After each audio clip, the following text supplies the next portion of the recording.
ကျွန်တော်တို့နေ့စဉ်ဘဝမှာမနက်ခင်းနိုးထလာတာနဲ့ဒီနေ့တော့ငါဒါတွေအပြတ်လုံးပဲဆိုပြီးဆုံးဖြတ်ချက်တွေချပြီးအားနဲ့မှန်နဲ့အိယာထလာတာကိုခင်ဗျားတို့လုပ်ဘူးကြပါပါဒါပေမဲ့လက်တွေ့မှာတော့အနားယူတဲ့အနေနဲ့ဖုန်းလေးခဏသုံးလိုက်အောင်မယ်ငါခဏနားတာဘာမှဖြစ်ပါဘူးဆိုပြီး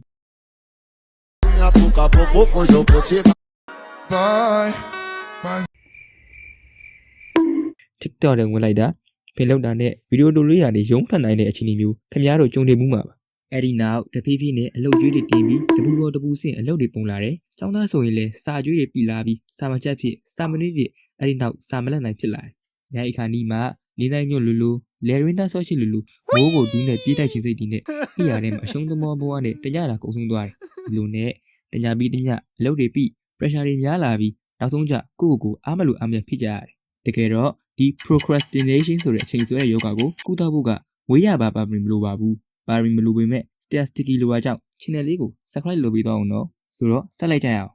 ်ဒီချိန်ဆွဲတဲ့ယောဂကိုကုသဖို့စီစဉ်တဲ့လက်ကတော့ဒီကိုချင်းမဟုတ်တဲ့ discipline ပါ discipline ဆိုတာဟာကိုထိန်းချောင်းနိုင်တဲ့စွမ်းအားကိုပြောတာဖြစ်ပြီးနေ့စဉ်လေ့ကျင့်ရလို့ရပါတယ်ဒီကျွန်တော်ခင်ဗျားတို့ကိုအောင်မြင်တဲ့သူတွေလုံဝသုံးဆနေတဲ့ low test method အကြောင်းပြပြခြင်းပါတယ်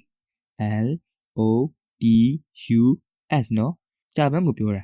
ငါလူတွေတခြားမတွေးနဲ့ low test not low test ဒီနည်းလမ်းကခင်ဗျားရဲ့ focus ကို level up လုပ်ပြီးမှဖြစ်တယ်လို့အကျဉ်းစိုးတွေကိုလည်းအမြင့်ပြတ်သွားအောင်ကူညီပေးမှာပါဒီကတခုအရင်ရှင်းထားရအောင် discipline နဲ့ motivation ကမတူဘူးဗျ motivation ဆိုတာကမီးဘွားလို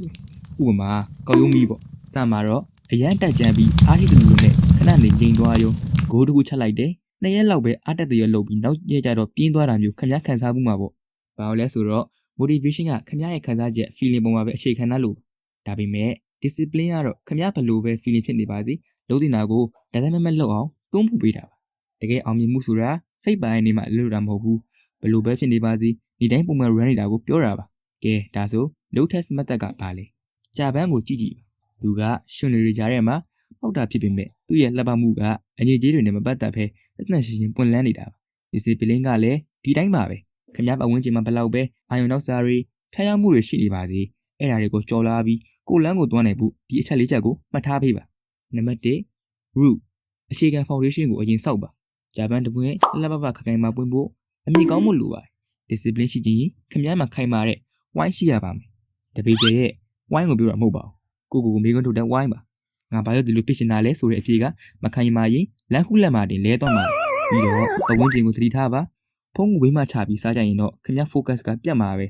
အချို့တွေအိမ်မှာပြေးဝတ်ထားရင်တော့အဲ့ရလို့ဖို့မလွယ်ဘူးလေအစိမ်းလောက်ဖြစ်စေတဲ့အရာတွေကိုမျက်စိတဲကအရင်ဖယ်ထုတ်ပါပြီးတော့အကြီးကြီးတွေချက်ချင်းမလုပ်ပါနဲ့တင်းငယ်တဲ့ຢာလေးကနေအရင်စတင်လိုက်ပါဥပမာမနက်ကို10မိနစ်စောစောထားတာမျိုး push up တစ်ခါပဲလုပ်တာမျိုးကစပြီး small win တွေလေးကိုအနာယူပါ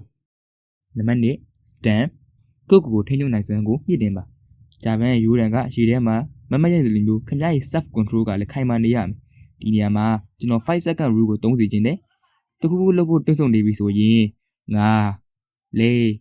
3 2 1လို့စိတ်ထဲကရွတ်တက်ပြီးချက်ချင်းထားလုပ်လိုက်ပါဘုံတော့ကစိတ်ကြီးမပေးခင်ဖျက်ချလိုက်တာပေါ့နောက်ပြီး delay gratification လို့ခေါ်တဲ့ချက်ချင်းရပြည့်စုံမှုကိုအောင်ထားတတ်ဖို့လေ့ကျင့်ပါဖုံးချက်ချင်းမကြည့်နဲ့မုန်းချက်ချင်းမစားနဲ့ဒီလိုစောင့်နှံတက်အောင်လေ့ကျင့်ပေးတာကခင်ဗျားရဲ့ discipline ကိုတန်မလေးလိုမားလာစေမှာပါနံပါတ်3 bloom အာယုံစစိုက်မှုကိုအစွမ်းကုန်သုံးပါဂျာပန်ကရင်းမျက်နှာပြင်ပေါ်ရောက်ပြီးဆိုရင်အပြေးအဝပွင့်လန်းသွားတာပါဒါကဒီ focus ကိုပြောတာလုပ်တဲ့အခါ time blocking ကိုသုံးပါအချိန်ပိုင်းတစ်ခုသတ်မှတ်လိုက်ပြီးအဲ့ဒီအချိန်မှာ notification တွေအကုန်ပိတ်ဖုန်းကိုလုံးဝမကြည့်တဲ့အလုပ်တစ်ခုတည်းကိုပဲအာယုံနှစ်ထားပါခဏအာယုံပြတ်နေတဲ့စာရင်အချိန်တူတွင်ထိထိရောက်လုပ်တာကပိုပြီး quality ရှိပါနံပါတ်4 drive ဒီရှိရထိမ့်သိမ့်ပါပွင့်လာတဲ့ဂျာပန်လေးကစပ်ပြီးရှင်းနေဖို့လိုပါတယ် discipline ကရက်လုပ်ပြီးတပတ်နားပဲအရာမဟုတ်ဘူးကိုယ့်ရဲ့ progress ကို message စာအုပ်ထဲမှာဖြစ်ဖြစ် app ထဲမှာဖြစ်ဖြစ်ချရေးပါတရက်သွားရင်တော့ဒုတိယတစ်ရက်ထပ်မပြတ်ပါစေနဲ့ချက်ချင်းပြန်လည်မတက်ပြီးကိုတက်မှတ်ပါအရေးကြီးဆုံးကတော့ကိုယ့်ရဲ့ identity ကိုပြောင်းပြဖို့ပါဒါက discipline ရှိတဲ့သူလို့မတွေးပါနဲ့ဒါကစီကံရှိတဲ့သူတယောက်လို့ကိုသတ်မှတ်လိုက်ပါအဲ့လိုယုံကြည်လက်တန်နဲ့ခင်ဗျားရဲ့လုပ်ရတွေကအလိုလိုလိုက်ပါလာပါလိမ့်မယ်ကဲကျွန်တော်အခုပြောတဲ့ low test method ကိုတည်သွားပြီဆိုတော့လက်တွေ့စလုပ်ဖို့ပဲကြံပါတော့တယ်ခင်ဗျားပြန်လာခြင်းတဲ့အချင်းတစ်ခုကိုပဲရွေးလိုက်ပါ